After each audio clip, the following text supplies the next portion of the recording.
মোৰ ছাত্ৰ ছাত্ৰীসকল ভালনে তোমালোকৰ আজি মই তোমালোকৰ গণিতৰ প্ৰথম যেটো পাঠ সংখ্যা সেই পাঠটিৰ অংক সংখ্যাৰ প্ৰতীক বা চিন এই অংকটো বুজাব লৈছো সংখ্যা অংক সংখ্যাৰ প্ৰতীক বা চিন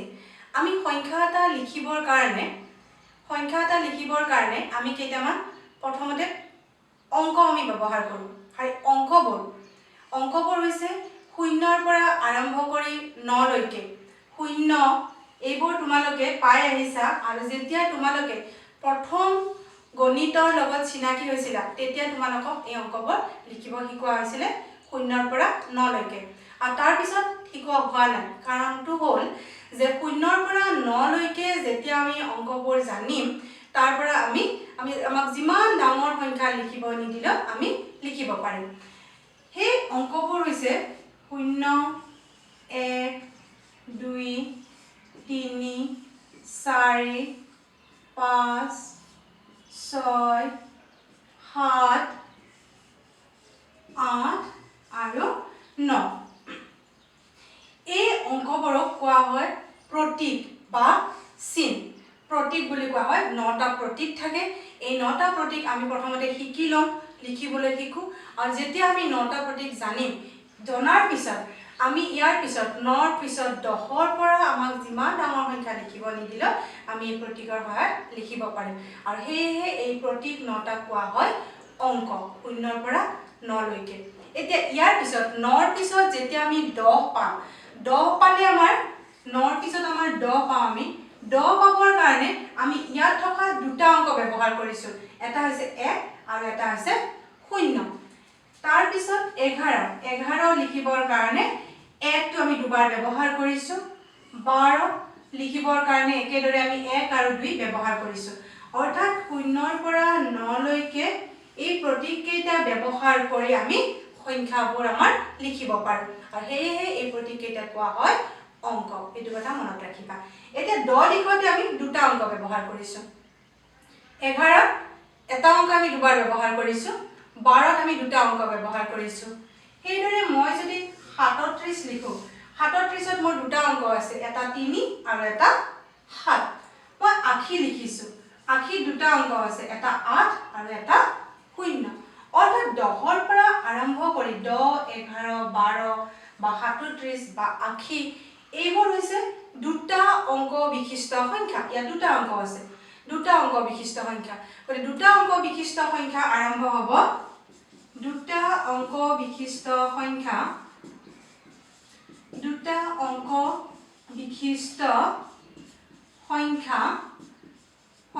কোৰ পৰা কলৈ থাকিব 10ৰ পৰা কিমানলৈ থাকিব 99 লৈ 10ৰ পৰা 99 লৈ থাকিব দুটা অংক বিশিষ্ট সংখ্যা আৰু তাৰ আগত 0ৰ পৰা 9 লৈকে এই সংখ্যা কেইটা কোৱা হয় এটা অংক বিশিষ্ট সংখ্যা এটা অংকৰ সংখ্যা হৈছে 0ৰ পৰা 9 লৈকে হল একটা অংক আৰু এটা অংকৰ 0ৰ পৰা 9 লৈকে একটা সংখ্যা 10ৰ পৰা 99 লৈকে হৈছে দুটা অংক বিশিষ্ট সংখ্যা তাৰ পিছত 99ৰ পিছত 99ৰ লগত যদি মই 1 যোগ কৰো মই কি পাম 100 আৰু 100 হৈছে তিনিটা অংক বিশিষ্ট সংখ্যা তাৰ আগত আছিল 99 দুটা অংক বিশিষ্ট সংখ্যা তাৰ পিছৰ সংখ্যাটো হৈছে 100 হৈছে তিনিটা অংক বিশিষ্ট সংখ্যা আৰু সেই কাৰণে 100 কোৱা হয় তিনিটা অংক বিশিষ্ট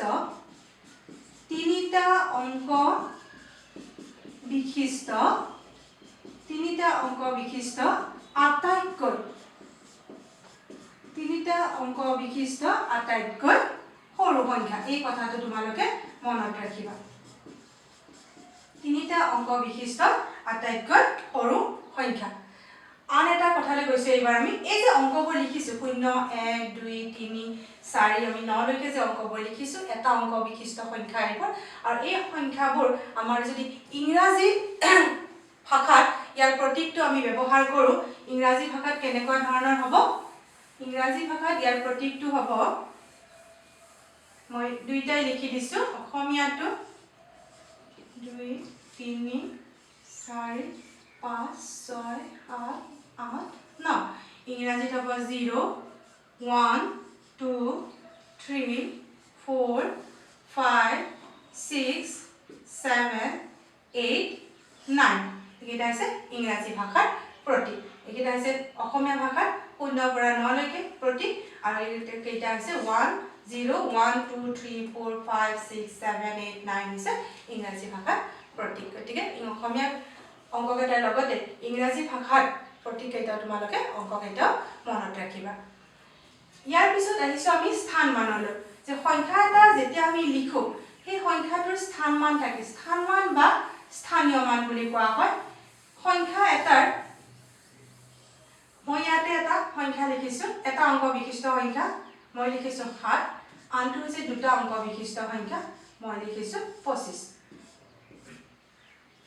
এই সংখ্যা দুটা এটা অংক বিশিষ্ট আৰু দুটা অংক বিশিষ্ট ইয়াৰ দুটা মান থাকে এটা আছে নিজা মান আৰু এটা আছে স্থান মান বা স্থানীয় মান এটা অংক বিশিষ্ট সংখ্যা 7টোৰ স্থান মান বা নিজা মান হৈছে 7 আৰু স্থান মান হৈছে 7টো এটা অংক বিশিষ্ট সংখ্যা কোট আমি তাক বহুৱাম এককৰ ঘৰত সেইকাৰণে তাৰ স্থান মানটো হৈছে 7 একক দুটা অংক বিশিষ্ট সংখ্যাৰ ক্ষেত্ৰত 2 10 5 2 10 5 তাক আমি কেনেকৈ কৰো 2 10 5 2 দশকৰ ঘৰত আৰু 5 থাকিব এককৰ ঘৰত এইখিনি আমি আগতে পাই আহিছো 2 10 5 2 10 5 2 10 মানে হৈছে 20 গতিকে 2 যেটো স্থান মান 2 স্থান মানটো হৈছে 2 দশকৰ ঘৰত থাকিব এইকাৰণে 2 স্থান মানটো হৈছে 2 10 ঠিক আছে 2 স্থান মান 2 স্থান মান হৈছে 2 স্থান মান হৈছে 2 10 বা 20 এইদৰে লিখা হয় মই ইয়াতে লিখি দিছো এতিয়া যেহেতু স্থান মানৰ কথা আলোচনা কৰি আছো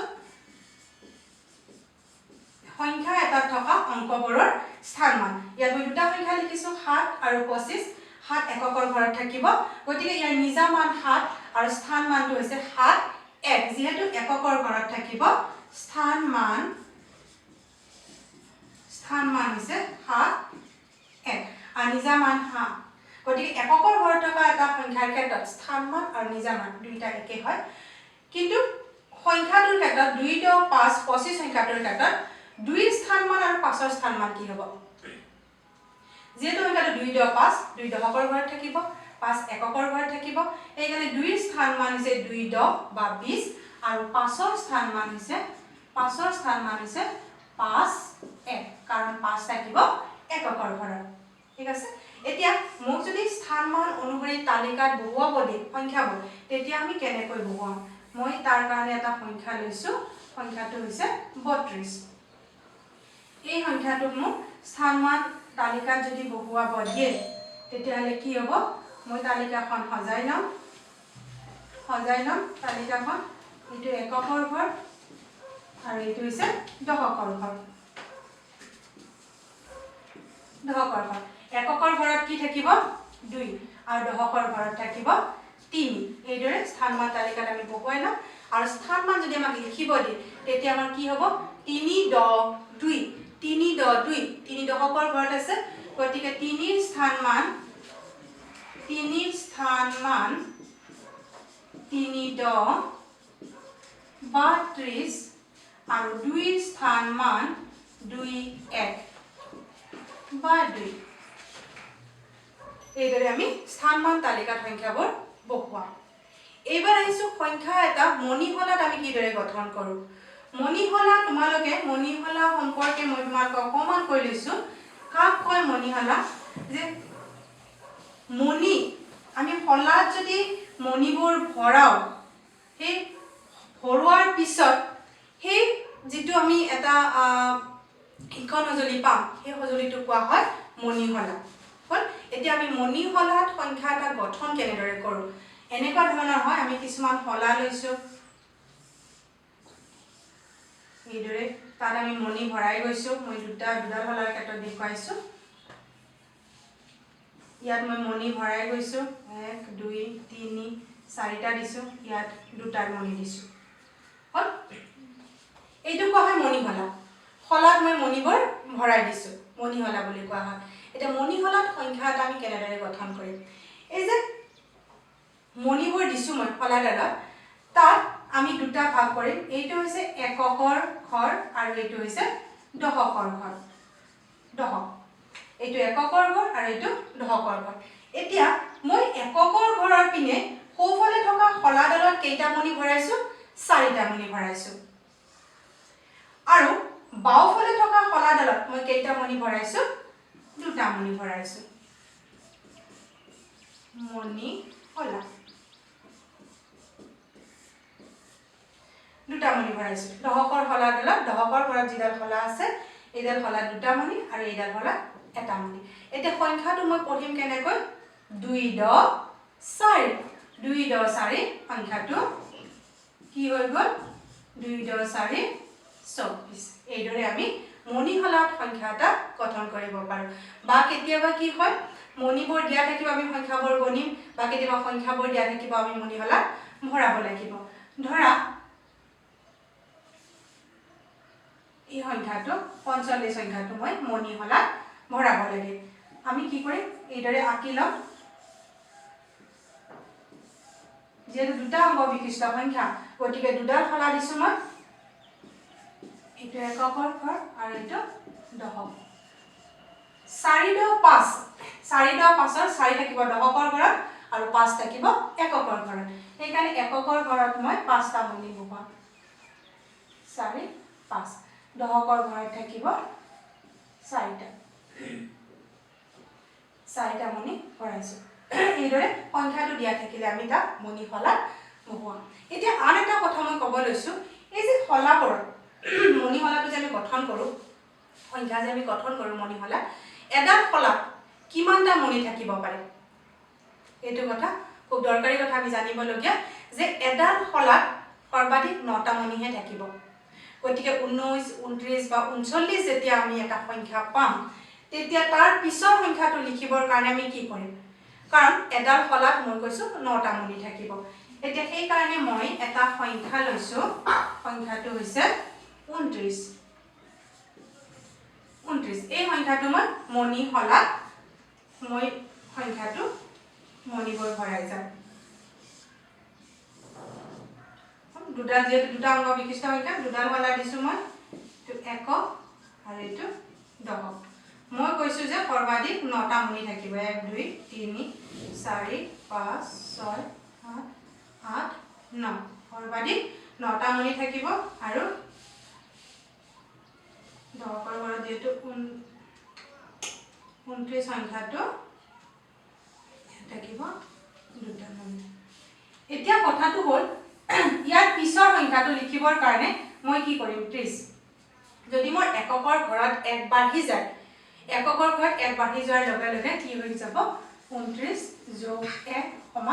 30 হৈ গ'ল এই 30 হোৱাৰ লগে লগে কি হৈ গ'ল এককৰ ঘৰত 0 আৰু দশকৰ ঘৰত 3 তাৰ মানে 10টা মণি যেতিয়া হ'ব 10টা মণি হোৱাৰ লগে লগে মই কি কৰিম গুটি কিটা মণি উলিয়াম হলাডালৰ পৰা উলিয়াই বাওঁফালৰ দশকৰ ঘৰত এটা মণি বাঢ়ি যাব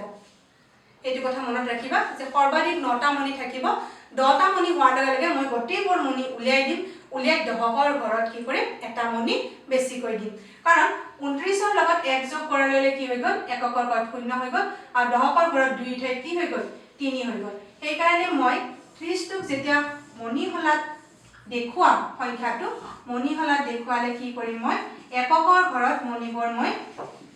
উলিয়াই দিম এককৰ ঘৰত মণি নাথাকে কাৰণ 0 আছে আৰু দশকৰ ঘৰত কি হ'ব দুটাৰ ঠাইত 3টা মণি হ'ব এই কথাটো মনত ৰাখিবা এইটো হৈছে 30 এডাল মণিহলাত সৰ্বাধিক 9টা মণিহে থাকিব পাৰে তো ছাত্ৰ ছাত্ৰীসকল আমি এতিয়ালৈকে অংক সংখ্যাৰ স্থানমান আৰু মণিহলাত কেনেকৈ সংখ্যা গঠন কৰা হয় সেই সম্পৰ্কে আলোচনা কৰিলো এতিয়া আমি সংখ্যাৰ বিস্তাৰ সম্পৰ্কে আলোচনা কৰিম সংখ্যাৰ বিস্তাৰ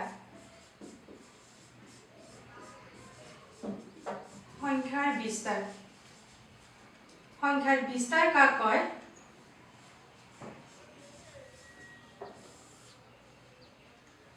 সংখ্যা এটাৰ যেতিয়া এটো মই এটা সংখ্যা লিখিছো 63 এই 63 সংখ্যাটোৰ প্ৰথম আমি স্থান মান উলিয়াম স্থান মান হৈছে 63 সংখ্যাটোৰ 6 স্থান মান হৈছে 6 স্থান মান হৈছে 6 10 বা 60 আৰু 3 স্থান মান হৈছে 3 1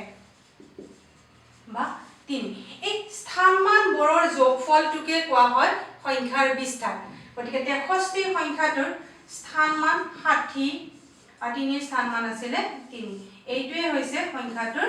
বিস্তাৰ এইদৰে আমি এটা সংখ্যা বিস্তাৰ কৰো কেনেকৈ কৰো যে সংখ্যা এটাৰ স্থান মানৰ যোগফলটোৱে হৈছে সংখ্যাটোৰ বিস্তাৰ গতিকে প্ৰথম আমি স্থান মানবোৰ জানি লম আমি এইদৰে লিখি নাথাকো বাৰে বাৰে আমি জানি লম স্থান মানবোৰ আৰু স্থান মানবোৰৰ যোগফলটো আমি দেখুৱাই দিয়াটোকে সংখ্যাটোৰ বিস্তাৰ কৰা বুলি কোৱা হয় গতিকে মই আন এটা সংখ্যা লৈছো 75 সংখ্যাটো আমি বিস্তাৰ কৰিব লাগে কেনেকৈ কৰিম 7 হৈছে 7 10 5 7 দশকৰ ঘৰত আছে গতিকে 7 ৰ স্থান মান হ'ব 70 বা 7 যোগ 5 এককৰ ঘৰত আছে 5 ৰ স্থান মান হৈছে 5 এইদৰে আমি লিখি যাম সংখ্যাবোৰ বিস্তাৰ কৰি যাম 37 30 3 10 যোগ 7 15 1 10 যোগ 5 10টো হৈছে 1 ৰ স্থান মান আৰু 5টো হৈছে 5 ৰ স্থান মান বা আৰু কি কৰা কেতিয়াবা আমি বিস্তাৰ কৰা থাকিব আমি সংখ্যাটো লিখিব লাগিব ধৰা আমাৰ বিস্তাৰ কৰি থোৱা আছে এইদৰে 80 যোগ 2 বিস্তাৰ কৰি থোৱা আছে 80 মানে 8 10 ই দশকৰ ঘৰত থাকিব 2 ফুল এককৰ ঘৰত আছে 2 1 গতিকে 8 10 2 80 সংখ্যাটো আমি এইদৰে লগ লগাম সংখ্যাটো 70 যোগ 4 70 যোগ 4 70 হৈছে 7 10 মানে 7 দশকৰ ঘৰত আছে 4 এককৰ ঘৰত আছে 7 10 4 এইদৰে আমি সংখ্যাবোৰ লগ লগাম তো মৰমৰ ছাত্ৰ ছাত্ৰীসকল মই যে তোমালোকক এই ভিডিঅ'টোত অংক সম্পৰ্কে সংখ্যাৰ স্থান মান মনিয়লা সংখ্যা গঠন আৰু সংখ্যাৰ বিস্তাৰ সম্পৰ্কে আলোচনা কৰি দিলো তোমালোকে ভিডিঅ'টো মন দি চাবা আৰু চাই ভিডিঅ'টো তোমালোকে মন দি চাবা